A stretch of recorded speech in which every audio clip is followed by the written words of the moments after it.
Welcome everybody to our podcast here with Jonathan Neville, Rod Meldrum, the Book of Mormon Evidence guy, and we are excited about talking a little bit more to you about kind of how do you find information?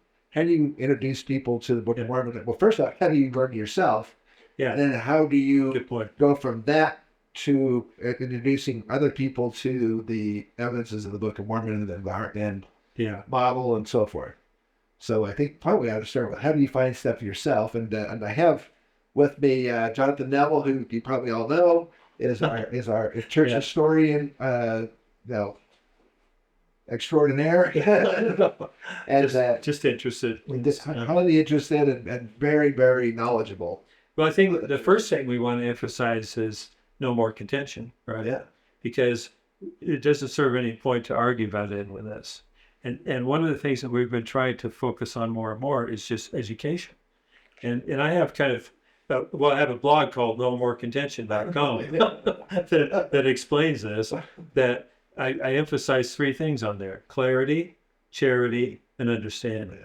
And the clarity part is maybe the most difficult, because people generally don't like to be clear about what they believe. We all like a little nuance. We don't know how to articulate. Well, yeah, don't know how to articulate it, but don't even know really what they believe. Yeah.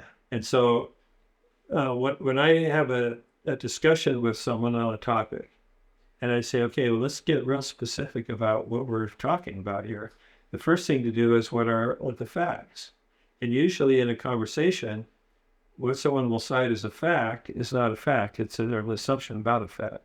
And the perfect example, I guess, or one of the perfect examples, has to do with some of the statements in early church history about the Hill Cumorahs. This is an example that I use all the time. Is Lucy Mack Smith, in her account, said that when Moroni came to Joseph Smith, he told him the record is in the Hill of Cumorah 3 miles from your house. If Moroni actually said that, then that's a pretty direct evidence of the Hill of Cumorah. So how do people avoid that? Well, people will say it's clear, it's an unambiguous fact that was her statement that was recorded, because it can all read the original manuscript in the Joseph Smith papers. So everybody from the harshest anti-Mormon critics to the president of the church, everybody can recognize that's a fact. Now, from there, the assumptions diverge. As Heartlanders, we believe the Hill Cumorah is in New York. We say, well, we assume Lucy Mack Smith told the truth, and we assume that Joseph Smith told her the truth when he told her that, right? And it's somewhere. And it was that clear. and then, but if someone who believes that Cumorah is somewhere in Mexico, or in Baja, or Peru, or wherever, would say, well, okay, I accept that it's a fact that Lucy recorded that, but she was either mistaken, she misunderstood, she conflated it with a false narrative that arose later, this type of thing. Someone who is an anti-Mormon or a critic would say, well, yeah, okay, I agree, she wrote that down, but she made it up because it's fiction. So this is an example, though, where we can all agree to the fact, and we see that our different opinions arise not from the facts, but from our own assumptions. That's a really critical point that I keep emphasizing over and over and over, and it's very difficult for people to grasp. Especially, even in scientific research, there's that's a good problem between the data. Yep. Yeah, an experiment may be done, and there's certain things that happened. Yeah. And then the question comes, well, why or how did that happen? Yeah. And it then goes into the theoretical part. So you have the data, and then you have the interpretation of the data. And many times, two different scientists may look at the same thing. Right. I'm reminded of a joke about a frog, how far a frog can jump. And I think two scientists were arguing about how far a frog can jump. And one of the frogs, he cut off one of the legs of the frog and said, "Okay, jump, frog, jump." And it jumped only, it jumped like 3 feet. Yeah. Cut off another leg, it jumped 2 feet. Cut off another leg, it jumped 1 foot. They cut off the fourth leg and said, "Jump, frog, jump." The frog just sat there, and the scientist wrote down, "Frog who has no legs can't hear." Okay. Yeah. Well, there's an element. That's a possible assumption, right? Yes. Okay, but basically, so the data is one thing, the interpretation of the data. And I think that's what we're talking about here. Yeah, but in terms of historical is, more ambiguous than it is in scientific. Much more. Yeah. And so it's very difficult to tease out the assumptions and inferences from the facts. And that's what I've been trying to do. But so that's the first element, is clarity. Let's separate the facts from assumptions and inferences. The second one is charity, where we want to give people the benefit of the doubt. Assume people are acting in good faith, whether they're critics, whether they're in terms of Book of Mormon setting, whether they're Heartlanders or Meso M2C guys, whatever. I guess I should explain M2C, the Mesoamerican Two Comoros theory. Yeah. The acronym is M2C. So we call them M2Cers and Heartlanders, the two main camps. But we give each other the benefit of the doubt. We are all working in the best interest, we think, of promoting the Book of Mormon as a true record that brings people to Christ. And then the third part is understanding.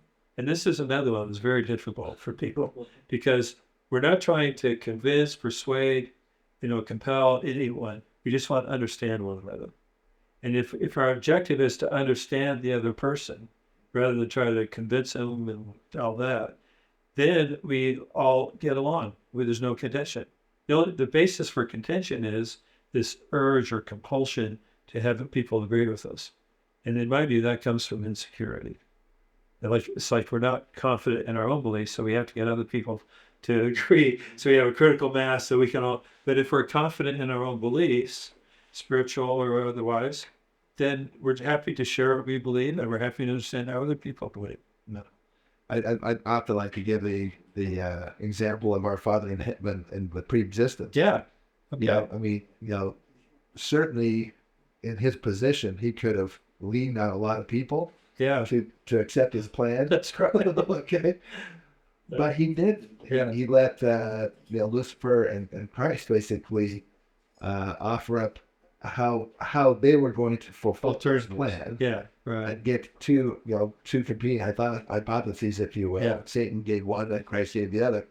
But a third of God's children chose not to follow that plan. Yeah, that's right.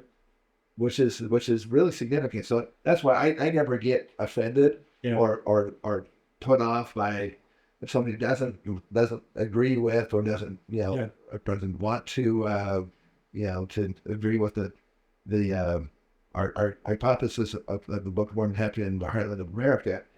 Because if our Heavenly Father can't get a third of his kids to do it, I'm not worried about two people disagreeing. Although you don't want to compare yourself to them. I'm just saying that the ultimate persuader couldn't get rid of his children to do that, and so that's because it doesn't worry me if people disagree with me. Well, and even within the Heartland, there's lots of different ideas. Right. I disagree about some of it, and that's all awesome. It's healthy, because this whole thing is a process of seeking truth, right?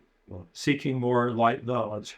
And as we acquire more light knowledge, then our views will converge, theoretically. Well, assuming that everybody's willing to do that. That's part of the understanding part of it. That's exactly your threefold thing here is that trying to I understand, for example, some of your positions, right, based on your informational research and so forth, and even though we may not 100% agree on a couple of things, the fact is that I can respectfully listen to you and hear that and take it in and say, okay, and compare it with what I think and what I understand of the lens that I have, and we can still be friends. Yeah. Well, for me, it's more fun for me to understand people thinking it in a different way, because I think that's fascinating.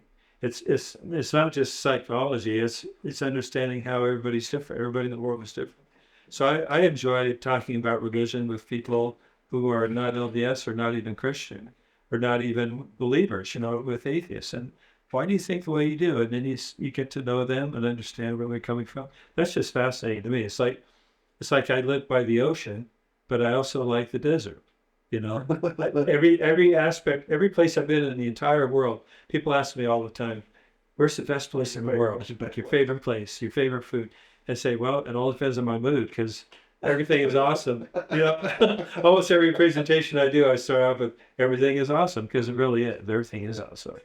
And so part of my delight in life is understanding how people think things differently. And it's liberating to not feel a compulsion to have people agree with you. And that's what this, I don't know if we could pull up the No More Contention site, but at least we could show that. Yeah. Well, why don't we go ahead and go into some of the Okay. websites? So Yeah. your primary one, let's talk about that one first. Okay. That's kind of has the It's acquiring links to everything else. Yeah, okay, and that's the one, Museum of the Book of Mormon. Yeah. It's called movom.org, MOBON.org. And you have it up here? Okay, it's up here. And the idea here is that I wanted to have a website, like it says, people of all faiths find inspiration in the spiritual truth in the Book of Mormon. It's not directed towards only believers in the Book of Mormon. And so we have the origin of the Book of Mormon. What does it teach? What evidence is there? And so on. You can go to this website and see. But go ahead and scroll back up to the top so we can look at the menus a little bit. So on the top of here, and this isn't just me. There's other people involved, and it's a formal. What is it? 501c3 to live. It's a nonprofit. People donate to it. It's tax deductible and so on. Originally, we were going to make a physical museum, and I had acquired exhibits, and I had a spot to do it. And then when COVID hit, it all just became impractical. So we decided to make it online. But at the top, you can see there's a list of blogs and books and things, podcasts, including your podcasts. Then origins, teachings, evidences, rational restoration is this book and the narrative about that. Church history issues, Cumorah overview, and there's lots more in there. Let's just look at, click on church history issues. Let's just look at that one as an example. So you can go here, and this is just an interesting thing. This is the first known handwriting of Joseph Smith. It's on the original manuscript to the Book of Mormon in Ella. And you can't see it too well in here, but if you go to the site, you can see it right in the Joseph Smith papers. And then down here, there's a series of links on topics related to the origin and setting of the Book of Mormon.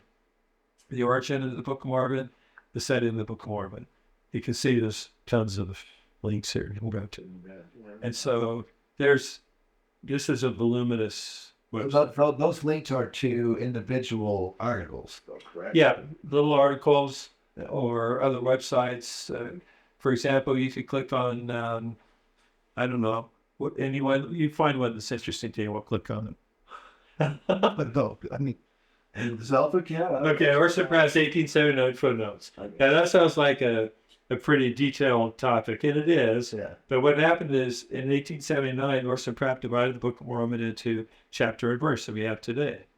And in there, he put these footnotes about the geography. And for example, right here, many waters, he says, was the Atlantic Ocean. You can scroll down and see the mother Gentiles were the British, mighty nation of the United States. What eyes? See the Hilk Wars in Manchester, and so on. So when he did these footnotes, he had some that were factual and some that were speculative. And this has caused some confusion in the church, because if you look down here, heaps of earth were the ancient metals of North America. He said right in there in the Book of Mormon. But later on, we'd have to go, okay, keep scrolling a little bit now. It says speculative ideas. So the first ones we looked at were factual. These are speculative, but one of the most prominent is Lehigh Landing in Chile. And he said right in there, if you see where it says, believed to be on the coast of Chile, South America. He didn't state that as a fact. Right. He just said it was a belief, and it was based on the Frederick G. Williams manuscript. So he made other speculations in here about the riverside being in Colombia and things like that. But very often people ask me about Orson Pratt's footnotes. So now I say, just go look at this article. I have them all spelled out, explained every one of them, how they fit.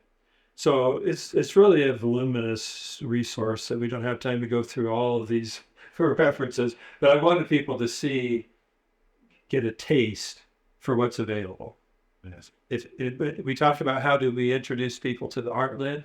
Well, one way to do it is to say, if you have any questions, you can go here. Okay, go back to the, let's see, under church history issues again. Well, I think one of the things that we and then kind of start off with is you kind of need to do the research yourself, so you know Yeah. at least some answers. You do. It's hard to go in and have the confidence to talk about Yeah. this stuff with somebody that when your information is Right. at this level. But I wanted to show one more reference on here Right. that a lot of people use. So Right. just scroll down there a little bit more.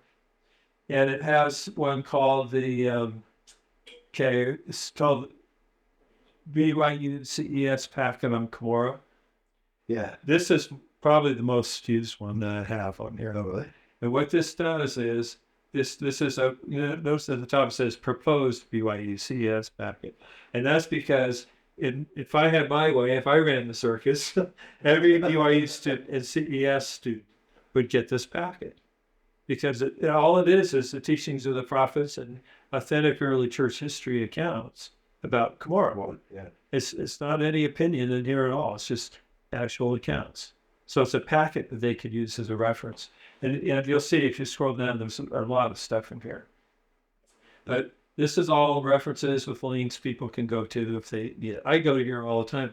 But someone asks me a question and I'm not sure, where do they say that? I go here and here it is. So anyway, that's the MOBOM site.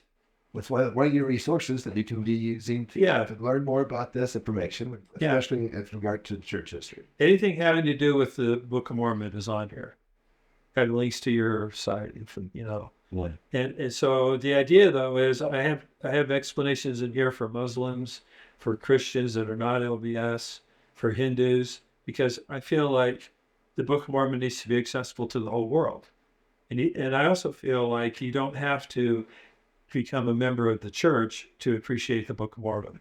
And we know people who love the Book of Mormon that aren't LDS. And I feel like the Book of Mormon is God's gift for the whole world. And the Reverend never taught that. So why not make it available here to the whole world? And they can come in here and just get good, solid information with lots of links and information right there. So it's not a conversion thing. This is more in the idea of clarity, charity, and understanding. Clarity, charity, and understanding, not conversion or convincing or any of that stuff. This is just informational. Okay. So this is so from MOBOM, from the Museum of the Book of Mormon, the links are all there. And so we're just going to kind of go through some of the links there to other blog sites. Yeah, we could do that. We could do it from. Yeah, we could do that. Go up to where it says blogs. The first thing I have on here are a bunch of books about the Book of Mormon. Let's scroll down through those. We don't need to see all those because I just have a variety. And then now here's an official site, Book of Mormon Evidence and Book of Mormon Central both. Don't do those. Okay, now unofficial blogs. Let's look at the first one, Cumorah, New York, letter 7. So this is the blog that I do that focuses just on kind of Book of Mormon evidences. Like here's the first one is here is a Voyage of the Phoenicia interview. I have a little thing in here in Shawnee Point in Ohio, down by Cincinnati, which was, that was an interesting thing. There was a golf course there. It had an archaeological museum. It's at a golf course pro shop or something? Yeah. And it was impressive. And it was all the things that they found when they built the golf course. They dug up all these Hopewell artifacts, like that copper plate and tool. That was right. They were just digging out a sand trap or something, and they came up with all this. So they made a whole museum of it. And in the time since I was there, they decided the golf course was too expensive to maintain, so they closed it. It's just reverted to a kind of a grassland area, a park. And they tore down all the museum and everything else. I don't know what happened to the artifacts. But fortunately, when I was there, I took a ton of photos. So I put them up on here. But that's just an example of the kind of stuff I put on this blog, anything having to do. So go back to the main page there. On the side, at the top, I have pages on there. And some of this is duplicative of what we just saw on the MOBOM site, but I have all this information about the Book of Mormon people can look at. Like Cumorah's Cave there, with references to that. Anyway, that's more references. There's hundreds of blogs on there, blog posts. Okay, so let's go look at what would be a good one to look at. Let's look at the LDS historical narratives. Well, that's Here it is, right here. That's one to be more recent Yeah, this one additions. is intended to be more academic, I guess you could say, discussions of how church history narratives are started and how they perpetrated. And this one is talking about some commentary in the Joseph Smith papers and how the historians are kind of manipulating it. But again, this one has blog posts and pages. Over here on the pages, I have Most of these are hyperlinked. So yeah, these are all hyperlinked. I've got. You can see on the side, I have one about the historian's standard of conduct. They're supposed to provide both sides of issues, which unfortunately many of these historians don't do. There's the gospel topics essays. What is the purpose of them? Do they supersede the teachings of the prophets? Anyway, you can see this. If you're interested in church history related to the origin and setting of the Book of Mormon, I have a long That's a great resource. So there's lots of stuff here. I talked about the gospel topics essays and analyze those and so on. There's links. It's a seamless web, okay? You can get in there and get stuck and spend hours. Lately, I go down the rabbit hole a long way. Yeah, you could. Lately, there's been an average of about 7,000 or 8,000 views a day on these blogs. Maybe actually more than that, because that's only on one blog. So a lot of people are using it. A lot of people are learning this stuff. People email me with comments, So that's probably enough of an introduction to the blogs. They said, can you just name them off real quickly? Okay. Well, the first one is Mobone. Oh well, that has links. That has the links to everything. Yeah. Okay, so that's your kind of primary resource you looked at. Well, yeah, that's a good general. If you want to find other stuff, yeah. Then there's one called Letter 7 with the Roman numeral, letter VII. That's the one that we looked at. There's the LDS historical narratives we just looked at.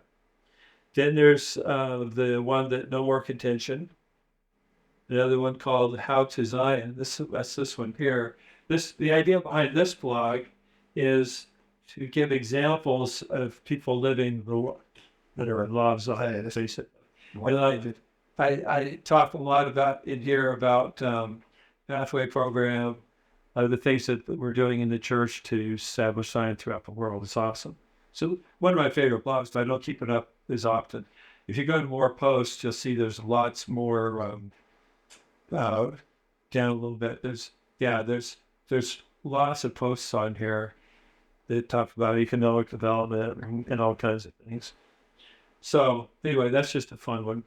Now, if you want to get into the what I used to call the Book of Mormon Wars, or the kind of the back and forth between the M2Cers and the Heartlanders, that's a blog called this is No More Contention one, which is the opposite of that. No More Contention. The idea here is I put up things about how to avoid contention. Yeah. And starting off with, this is interesting too. If the Book of Mormon had been printed in the order in which it was translated, the first book would have been Mosiah, right? And it would have started with Mosiah 1:1. Mosiah 1:1 says there was no more contention. So that would have been the first verse that we would have had in the Book of Mormon. That's why I put it on that blog. But the other one that a lot of people look at is called the Book of Mormon Central America. Yeah. And we better explain that a little bit. Yeah, I should explain that. This one started off when I was frustrated with Book of Mormon Central, because all they would do is talk about Central America. And they refused to have anything to do with Heartland. They rejected everything that Joseph Smith and Albert Calgary said, and their contemporaries about the Hill Cumorah. They said those guys were all wrong. They were all speculating, all that. I said, well, wait a minute. Why don't we at least consider what they said and see if there's evidence to corroborate what they said, right? Which you've done a ton of work on that evidence.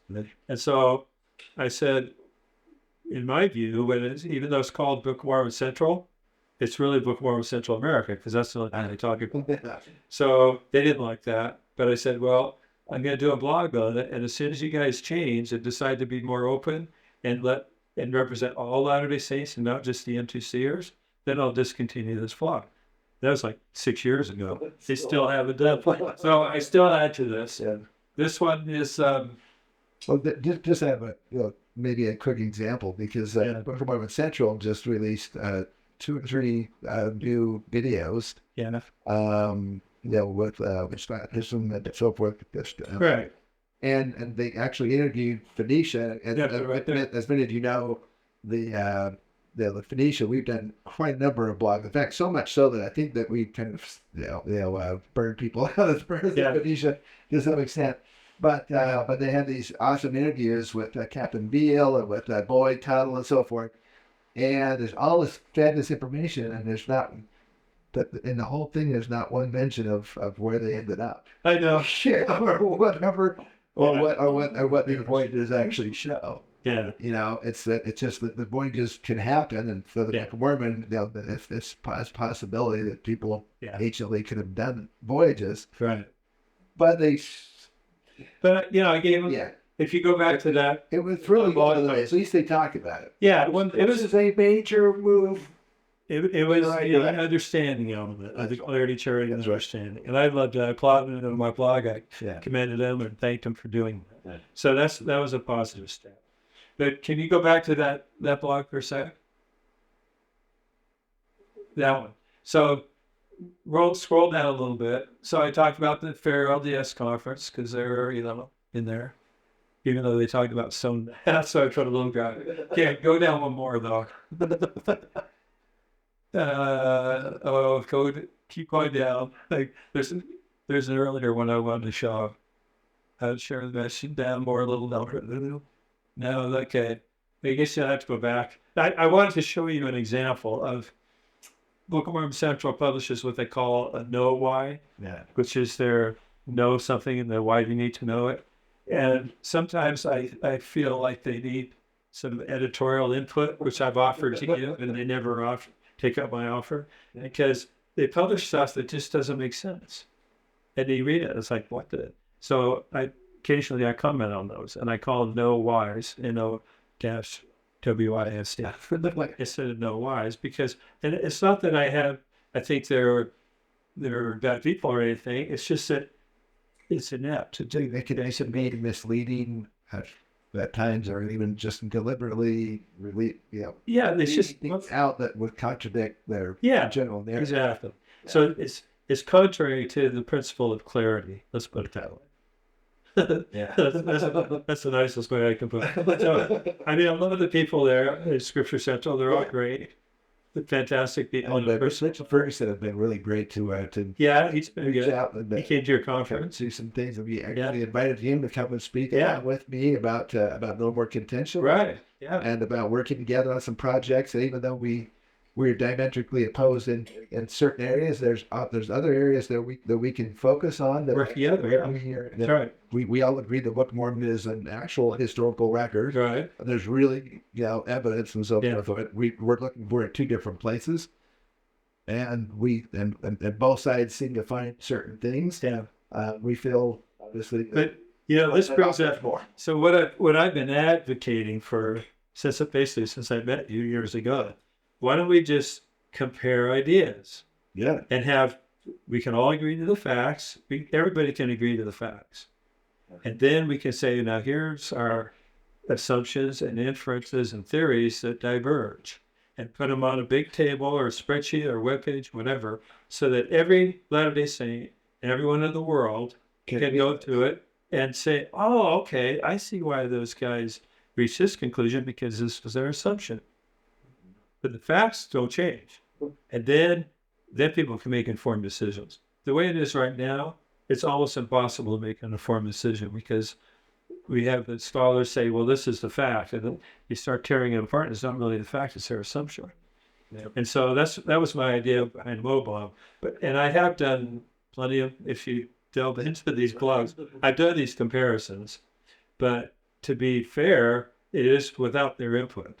I actually really love the. I think you can get 3 columns. Yeah, this Yeah. this is the interpretation of this fact. Right. If you're a non-believer, Right. or if you're a Mesoamerican believer, or if you're a Heartland. Yeah.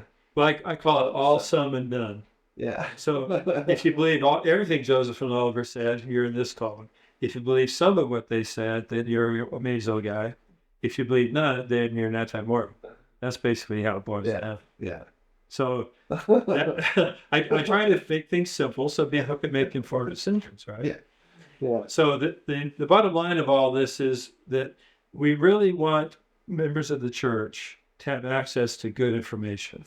And I emphasize at the top of several of these blogs that President Nelson said about that good inspiration is based on good information. So if you don't have good information, what does that tell you? You know, you can figure the equation yourself. So we want members of the church to be fully informed, educated about the teachings of the prophets so that they can have good inspiration.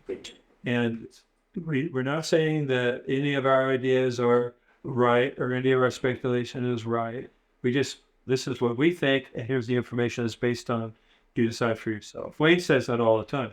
How do you decide? Exactly. Which I think is a fantastic mantra to have, just to do that. So basically, if you're looking for the church history information, background, that kind of stuff, this is a fabulous resource to be able to do that. If you're looking for the evidences, that kind of stuff, for the Book of Mormon Evidences, what's the evidence? .org is our primary website, and we have, on Book of Mormon Evidence, we have I can't remember. I lost count. 200 or 300, maybe 400 articles, and there's videos and things on there. But if you really want to do an even deeper dive, then the best place to go is if you're at Book of Mormon Evidence, is to go to our streaming website. Yeah, that's right. Because there's some content that's just it costs quite a bit of money to actually to put on these conferences, and then the editing and everything, and then maintaining or administrating a website and so forth. So that is behind it. It is kind of expensive though. It's like $7.97 a month to do that, but you have access to that. But the advantage to that though, 1,500. It's the largest repository of information and research ever assembled on the Book of Mormon. That's right. Specifically. And the videos can be far more informative than a bunch of writing. Yeah. Because people can share videos easily. Yeah. They say, "Oh, you got to look at this," and you use graphs and maps and location video and all that to explain this. Yeah. These are multimedia. Right. Extravaganzas. Yeah. Some of them are, for sure. There's a lot of information there, and it's far-reaching. It's not just Book of Mormon stuff, but it all leads into. It's all related to the Book of Mormon and its research, as we feel, basically. So, listen, Jonathan, I want to thank you again for stopping. Always glad to be with you. On your little stop here in Utah for a few minutes. Okay. While you're here. We sure appreciate all that you've done and continue to do. And we encourage you to keep going and doing that. We hope. Well, we just love doing this, don't we? We do. Yeah. We love sharing it, and again, the bottom line is to bring people to Christ. That's the only reason we do this. Yes. And we best way to do that is with the Book of Mormon. That's right. The tool that God basically gave, we've had several prophets that said it's the best tool we have. Yeah. To forward the gospel of Jesus Christ. So exactly. Thank you, everybody, and don't forget to hit the subscribe button here below. And then if you'd like to learn more, go to momon.org or to bookofmormonevidence.org, and you can learn more. We don't mean to be exclusionary either, though. No, there's a whole lot of other people in our infrastructure, the infrastructure overall, that have fabulous, blogs and websites and podcasts and all kinds of stuff. There's so many people who have done this, which I kind of predicted from the very beginning that the research that I had done on the DNA and the original research involving the evidence of the Book of Mormon with Wayne and other people have so we kind of were trying to create the skeleton, but putting the flesh and everything else and all the organs and everything together would be done by other people who are who are more expert in those areas and those fields. And that's exactly what happened. I don't know some people have said that we're not very scholarly or whatever, but Yeah. I really believe that we have more scholars who are PhDs and doctorate and so forth, involved with the Heartland research and But the gospel's simple enough. You don't need credentials to understand it, especially when especially when you have the spirit. you have the spirit and you have to do your study, but you focus on the scriptures, teachings of the prophets, right? Yeah. And when you do that, it's crystal clear. Just like we talked about two sets of plays. It was obvious from the beginning if we had just read what Moroni told Joseph Smith in the first place. So anyway, it's exciting times. It's great to have all this information available, and we're happy to share it. And we elicit any comments from viewers as well, and we'd be happy to answer questions as we can. So to have comments now, what other thing that would be, a lot of people go, well, you guys are just, you're not very, on the cutting edge of certain things, you're not like a news organization. And just so you know, I mean, that's not what we're shooting for. Right. The information that we have, we want to be more timeless. In other words, what if somebody watches something that we did 5 years ago, they're going to get information that's just as valid as today as it would have been back then at 5 or 10. Well, although we're always learning new stuff. Yeah. Yeah. But basically what I'm saying is that we're not into sensationalism. Yeah, we don't follow trends. And all that kind of stuff. Okay. Just stick to the Book of Mormon and we'll do that. Thank you, everybody. Okay. All right. Until next time. Till next time.